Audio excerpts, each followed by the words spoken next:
Om Swastiastu. Perkenalkan, nama saya Komang Nadia Saraswati, NIM 1717051319. Pertama-tama, saya ingin mengucapkan kepada Dewan Juri. Yang pertama, Ibu I Gusti Ayu Purnamawati, SE MSI AK, selaku penguji pertama. Yang kedua, Ibu Nilo Gede Erni Sulindawati, SE AK MPD, selaku penguji kedua. Yang ketiga, Bapak Dr. Edi Sujana, SE MSI AK, selaku penguji ketiga.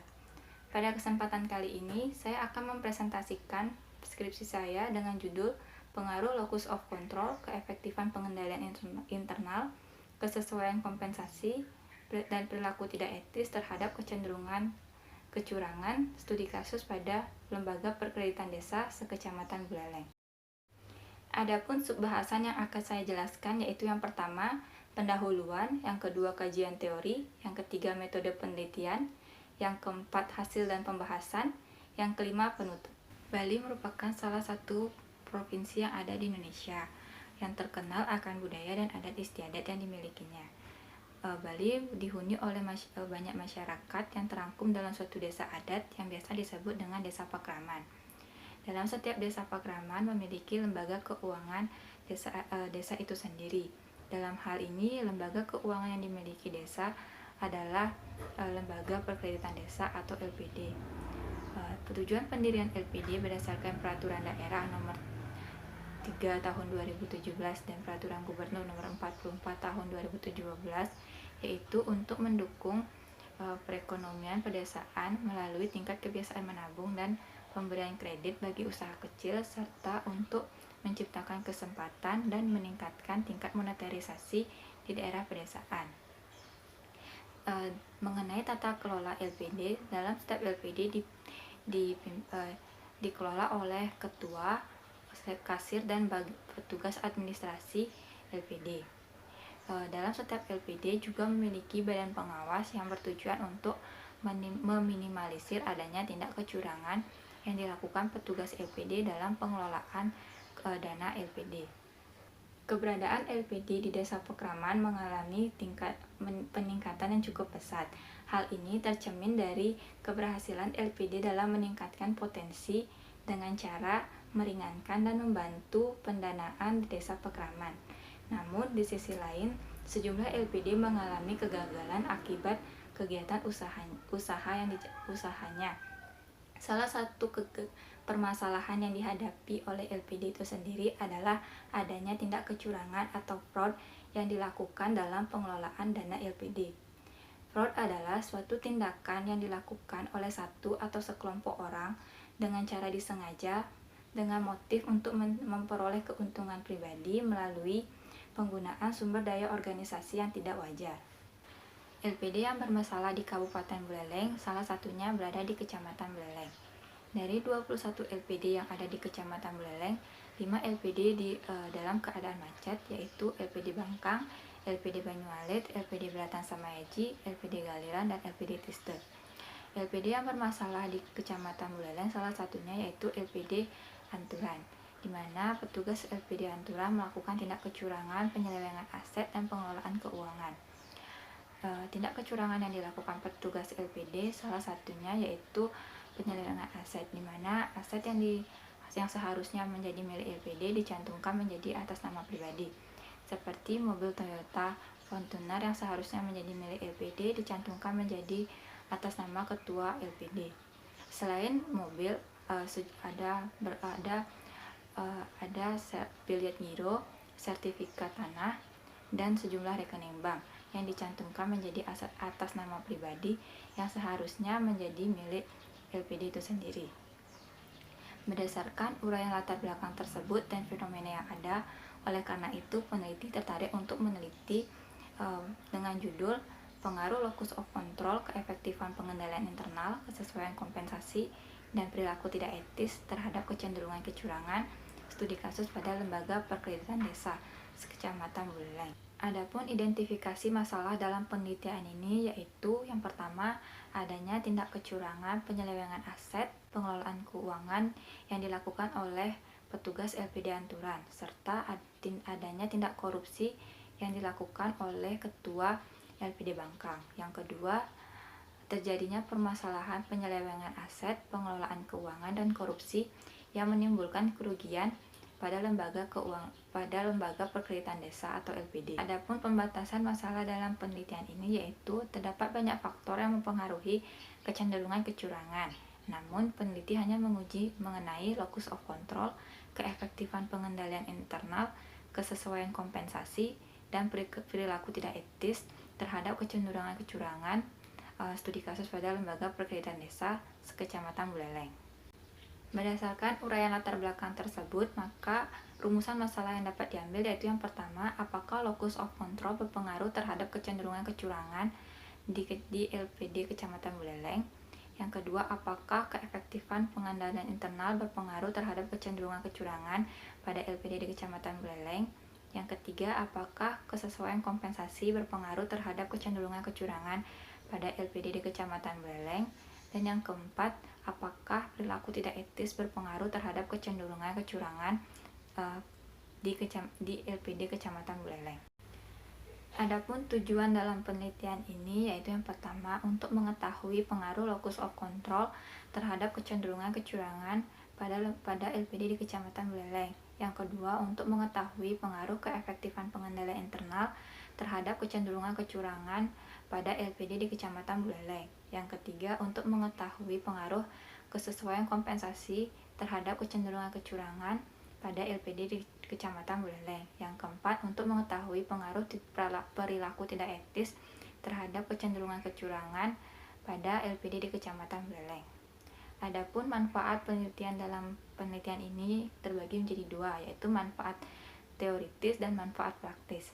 Manfaat teoritis dalam penelitian ini yaitu diharapkan dapat memperdalam pengetahuan serta menjadi sumbangan referensi bagi peneliti selanjutnya mengenai locus of control, keefektifan pengendalian internal, kesesuaian kompensasi, dan perilaku tidak etis terhadap kecenderungan kecurangan. Adapun manfaat praktis dalam penelitian ini terbagi menjadi tiga, yaitu manfaat bagi Universitas Pendidikan Ganesha, yang kedua manfaat bagi desa, yang ketiga bagi mahasiswa. Yaitu kajian teori. Grand teori yang saya gunakan dalam penelitian ini yaitu Fraud Diamond Theory, sedangkan teori lainnya yaitu locus of control, keefektifan pengendalian internal, kesesuaian kompensasi, dan perilaku tidak etis, serta kecenderungan kecurangan. Berikut adalah penelitian terdahulu yang saya gunakan yang disajikan sebagai berikut. Berikut adalah kerangka berpikir yang saya gunakan yang sudah disajikan sebagai berikut. Selanjutnya yaitu hipotesis penelitian. Hipotesis penelitian merupakan jawaban sementara terhadap rumusan masalah dalam penelitian. Dikatakan sementara dikarenakan jawaban yang diberikan baru berdasarkan teori yang relevan, belum berdasarkan dari fakta empiris yang terjadi di lapangan. Adapun hipotesis penelitian dalam penelitian ini yang pertama yaitu locus of control berpengaruh positif dan signifikan terhadap kecenderungan kecurangan. Yang kedua, keefektifan pengendalian internal berpengaruh negatif dan signifikan terhadap kecenderungan kecurangan. Yang ketiga, kesesuaian kompensasi berpengaruh negatif dan signifikan terhadap kecenderungan kecurangan. Yang keempat, perilaku tidak etis berpengaruh positif dan signifikan terhadap kecenderungan kecurangan. Selanjutnya yaitu metode penelitian. Yang pertama yaitu tempat dan waktu penelitian. Penelitian ini dilakukan pada LPD di Kecamatan Buleleng dengan jumlah 21 LPD yang dimulai dari bulan Januari 2021 hingga selesai. Yang selanjutnya yaitu rancangan penelitian. Rancangan penelitian pada penelitian ini menggunakan pendekatan kuantitatif. Populasi dalam penelitian ini adalah seluruh ketua, bendahara, dan sekretaris LPD yang terdapat pada 21 LPD di Kecamatan Buleleng. Selanjutnya itu sampel. Sampel adalah bagian dari jumlah dan karakteristik yang dimiliki oleh populasi tersebut. Teknik pengambilan sampel dalam penelitian ini yaitu menggunakan teknik purposive sampling, di mana anggota sampel dipilih atas pertimbangan tertentu yang berdasarkan kriteria yang berhubungan dengan tindak kecurangan atau fraud. Selanjutnya itu jenis dan sumber data. Jenis dan sumber data yang digunakan dalam penelitian ini yaitu jenis data primer dan sekunder dengan sumber data melalui kuesioner, wawancara, dan observasi. Metode dan instrumen penelitian yang digunakan dalam penelitian ini yaitu menggunakan metode observasi, wawancara, dan kuesioner. Instrumen penelitian ini diukur menggunakan skala Likert 1-5. Selanjutnya yaitu variabel. Variabel terikat yang digunakan dalam penelitian ini yaitu kecenderungan kecurangan atau fraud. Sedangkan variabel bebas yang digunakan dalam penelitian ini yang pertama locus of control sebagai X1, keefektifan pengendalian internal sebagai X2, kesesuaian kompensasi sebagai X3, dan perilaku tidak etis sebagai X4. Adapun metode dan teknik analisis data yang digunakan, yang pertama uji kualitas data meliputi uji validitas dan uji reliabilitas.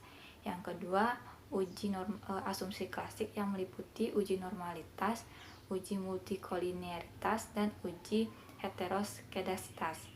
Yang ketiga yaitu uji hipotesis yang meliputi analisis regresi berganda, koefisien determinasi, dan uji T. Selanjutnya yaitu hasil dan pembahasan. Yang pertama yaitu deskripsi data. Responden yang digunakan dalam penelitian ini terdiri dari ketua, bendahara, dan sekretaris LPD yang ada di Kecamatan Buleleng, menggunakan data primer melalui penyebaran kuesioner sebanyak 45 eksemplar. Selanjutnya yaitu statistik deskriptif. Statistik deskriptif memberikan gambaran atau deskripsi suatu data. Apabila nilai deviasi lebih kecil dari nilai rata-rata, maka dapat dikatakan rendahnya terjadi penyimpangan pada penelitian ini. Dilihat dari tabel yang telah disajikan, nilai deviasi lebih kecil dari nilai rata-rata, maka dapat disimpulkan bahwa seluruh data pada penelitian ini sudah tersebar secara merata. Selanjutnya yaitu uji kualitas data. Uji kualitas data adalah uji yang digunakan untuk mengukur variabel dengan menggunakan kuesioner. Yang pertama yaitu uji validitas. Instrumen penelitian dikatakan valid apabila R hitung lebih besar dari R tabel dengan nilai signifikansi 5% atau 0,05. Maka instrumen penelitian memenuhi syarat pernyataan diajukan valid. Maka dapat disimpulkan bahwa seluruh item pertanyaan dalam kuesioner dengan menggunakan variabel locus of control, keefektifan pengendalian internal, kesesuaian kompensasi, perilaku tidak etis, dan kecenderungan kecurangan dapat dinyatakan valid serta dapat digunakan sebagai instrumen penelitian. Selanjutnya yaitu uji reliabilitas. Untuk menguji reliabilitas dalam penelitian menggunakan metode Pearson correlation. Jika Cronbridge alpha lebih besar dari 0,60, maka instrumen dalam variabel tersebut dianggap reliable. Maka dapat disimpulkan bahwa seluruh variabel penelitian memiliki konsistensi bila dilakukan pengujian secara berulang. Selanjutnya yaitu uji asumsi klasik. Yang pertama, uji normalitas. Untuk mengetahui data berdistribusi secara normal menggunakan Kolmogorov-Smirnov adalah jika nilai signifikansi yang dihasilkan lebih besar dari 0,05. Berdasarkan tabel berikut, maka data-data penelitian yang diuji menunjukkan terjadinya distribusi secara normal, dikarenakan asymptotal menunjukkan angka 0,200, yang berarti lebih besar dari 0,05. Selanjutnya yaitu uji multikolinearitas. Untuk mendeteksi ada atau tidaknya gejala multikolinearitas menggunakan metode tolerance dan VIF. Variabel bebas tidak menunjukkan adanya gejala multikolinearitas jika nilai tolerance lebih besar dari 0,10 dan VIF lebih kecil dari 10. Maka dari hasil tabel berikut menunjukkan bahwa seluruh variabel memiliki nilai tolerance lebih besar dari 0,10, yang artinya tidak ada kolerasi antar variabel. Selanjutnya yaitu uji heteroskedasitas.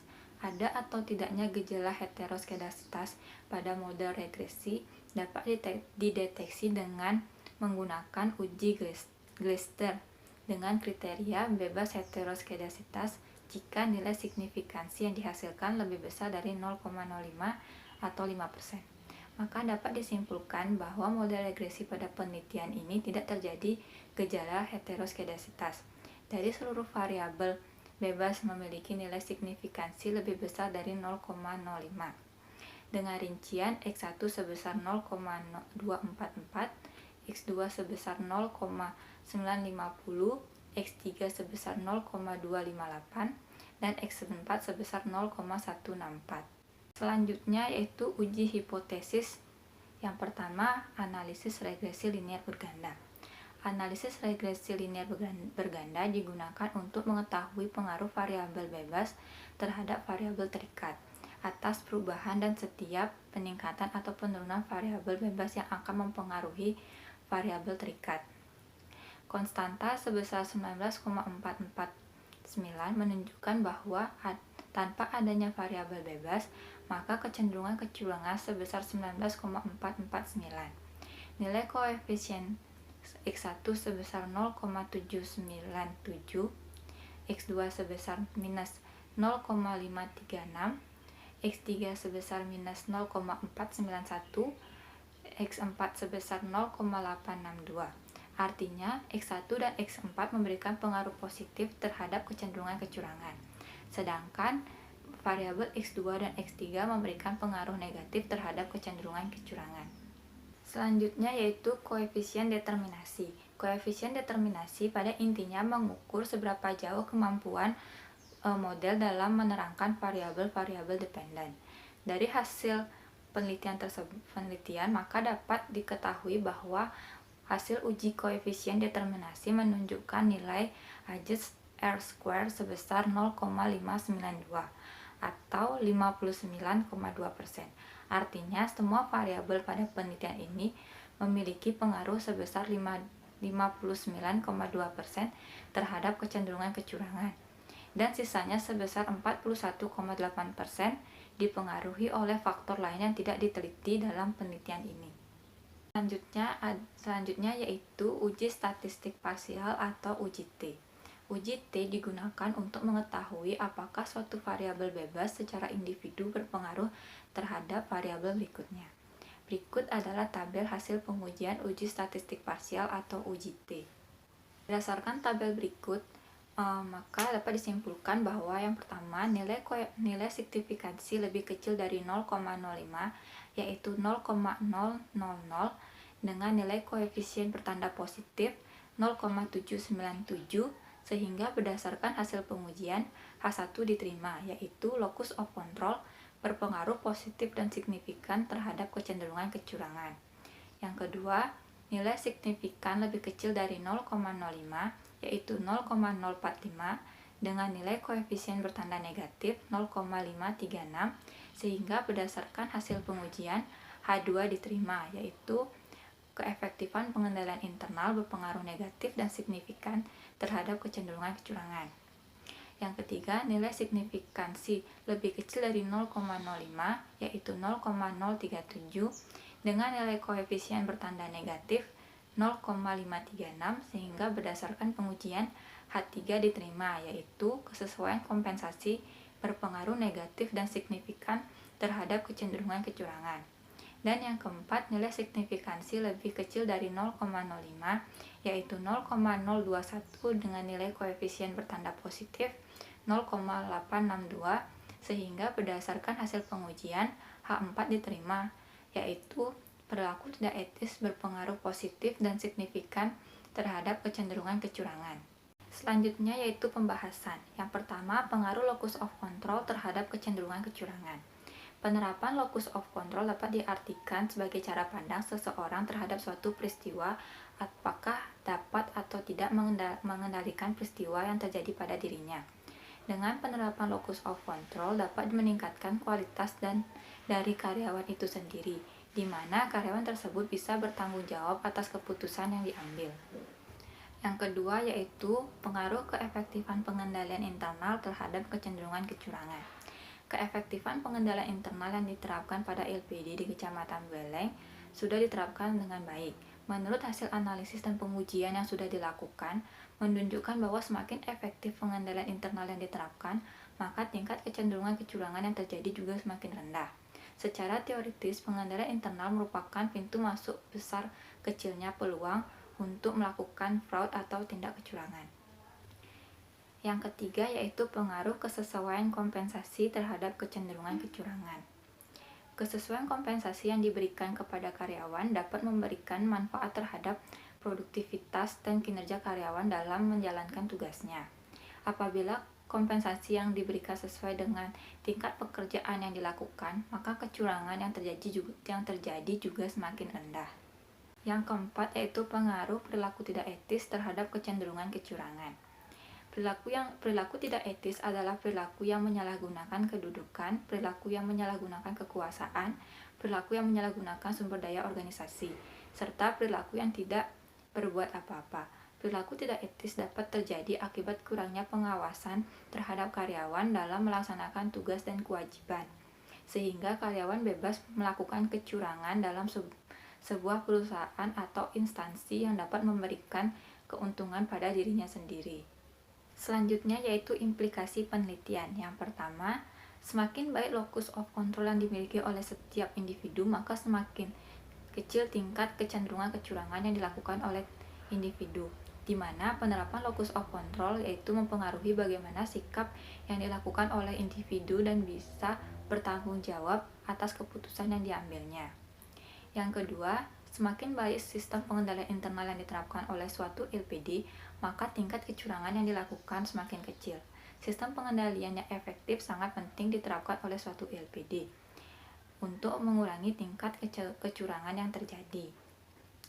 Yang ketiga, apabila kompensasi yang diberikan kepada karyawan sesuai dengan tingkat pekerjaan yang dilaksanakan, maka tingkat kecurangan juga akan semakin rendah, karena karyawan merasa puas akan hasil yang diterima dari pekerjaan yang dilakukan, maka akan mendorong karyawan untuk bekerja lebih maksimal lagi.